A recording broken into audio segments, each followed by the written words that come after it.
जो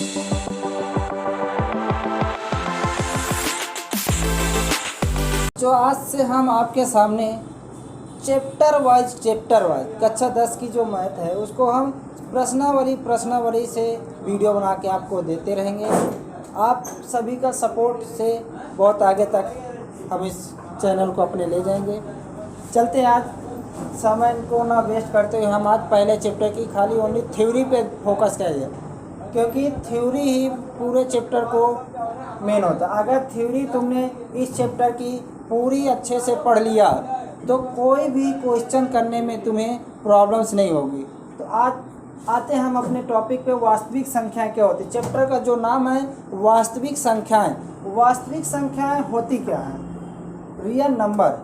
वास्तविक संख्या होती परिमेय तथा अपरिमेय संख्याओं के समूह को हम वास्तविक संख्या कहते हैं। मतलब वास्तविक संख्या में परिमेय तथा अपरिमेय संख्याओं के समूह को हम वास्तविक संख्या कहते हैं। अपनी कॉपी में तुम लिख भी लेना डिफिनीशन। वास्तविक संख्या रियल नंबर है क्या? परिमेय तथा अपरिमेय संख्याओं के समूह को वास्तविक संख्याएं कहते हैं। अब आते देखो, वास्तविक संख्या को दो भागों, परिमेय तथा अपरिमेय संख्याओं का जो समूह होता है उसी को हम वास्तविक संख्या कहते हैं। आता परिमेय संख्या क्या होती है? परिमेय संख्या जिसको हम P/Q के रूप में व्यक्त कर सकते हैं। मान लिया P/Q ये होता P/Q के रूप में व्यक्त करते हैं, ये परिमेय संख्या होती है। लेकिन नोट पे लिख लेना आप, Q does not equal 0। Q का मान कभी भी 0 नहीं होगा। नॉमिनेटर डिनोमिनेटर होता है, तो जो डिनोमिनेटर होता है Q, यहाँ पे Q का मान 0 नहीं होगा। ये तुम अपने कॉपी नोट डाल के लिख लेना, Q डज नॉट इक्वल 0। अगर Q का मान 0 होगा तो वो संख्या परिमेय संख्या नहीं कहलाएगी। अपरिमेय संख्या क्या होती है? अपरिमेय संख्या जिसको P/Q के रूप में नहीं व्यक्त कर सकते उसको हम अपरिमेय संख्या कहते हैं। जैसे √2, √3, पाई, 5√3।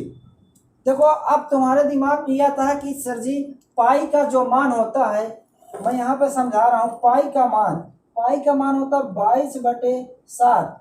तो देखो इसका जो ये मान है 22/7, ये एक परिमेय संख्या है। एक्चुअली में पाई एक अपरिमेय संख्या। तो यहाँ पे ये तुम्हें ध्यान देना कि जब इसका मान लिया हो 22/7 तो वो परिमेय संख्या होता है, और जब खाली पाई पूछे तो पाई एक अपरिमेय संख्या होगी। आया समझ में? अब आता परिमेय संख्याओं को कितने भागों में बांटा गया? परिमेय संख्याओं को दो भागों में, एक होता पूर्णांक, एक होता अपूर्णांक। जैसे पूर्णांक में देखो 0, 1, 2, इसमें -1, -2, इस तरह अपूर्णांक में P/Q मतलब परिमेय संख्या है, ये भी परिमेय है, ये भी परिमेय। अपरिमेय संख्या जो होती है भिन्न के रूप में जो होती है वह मतलब अपूर्णांक कहलाती हैं। एग्जाम्पल से तुम समझ सकते हो। अब आता पूर्णांक कितने प्रकार के होते हैं? पूर्णांक को भी हम दो भागों में बांटा गए। एक होता है ऋणात्मक पूर्णांक, एक होता पूर्ण संख्या या ऋणोत्तर पूर्णांक। ठीक, तो पूर्णांक, ऋणात्मक पूर्णांक जो संख्या ऋण चिन्ह के साथ हो, जैसे -1, -2, -3 जो ऋण चिन्ह के साथ या माइनस के साथ लिखी जाती है उनको हम ऋणात्मक पूर्णांक कहते हैं। अगर तुम्हारे दिमाग में धनात्मक पूर्णांक क्या होता है, जो धन चिन्ह के साथ लिखी जाती है उन्हें धनात्मक पूर्णांक कहते हैं।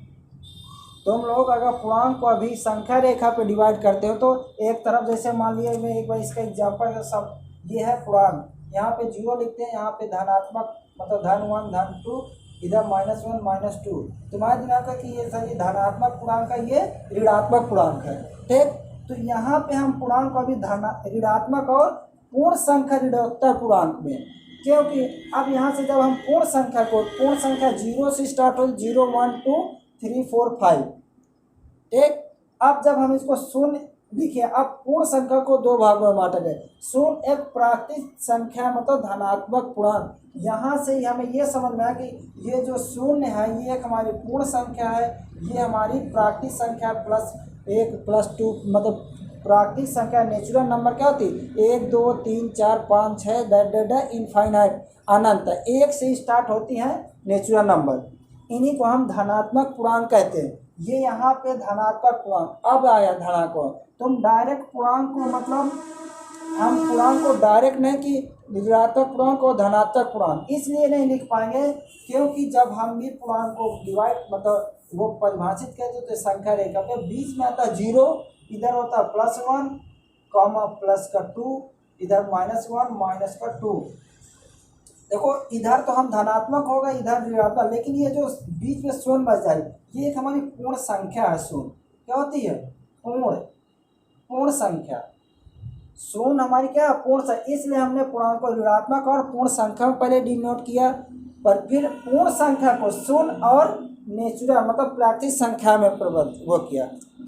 ये आज का खाली इतनी थ्योरी है, इसके आगे की थ्योरी अभी हम अगले क्लास में देंगे। जो भी डाउट हो आप कमेंट करके ज़रूर बताएं हमें कि सर हमें अब ये चीज़ नहीं आया। मैं प्रयास करूँगा कि तुम्हें अच्छा से अच्छा थ्योरी पे फोकस करो, क्योंकि थ्योरी ही मेन होती है मेरे लिए। सब बच्चों के लिए अगर थ्योरी समझ में आ गई तो क्वेश्चन उसके लिए बहुत एकदम इजी हो जाता है। चलो आज मैं यहीं से, इसके बाद अगली क्लास ज़रूर देखें। अगर जिसको आगे की थ्योरी कंप्लीट करना तो इस थ्योरी के बाद मैं आपको जल्दी 1-2 दिन के बाद ही पार्ट 2 2 दिन के बाद आपको लेके आ रहा हूँ। थैंक्स।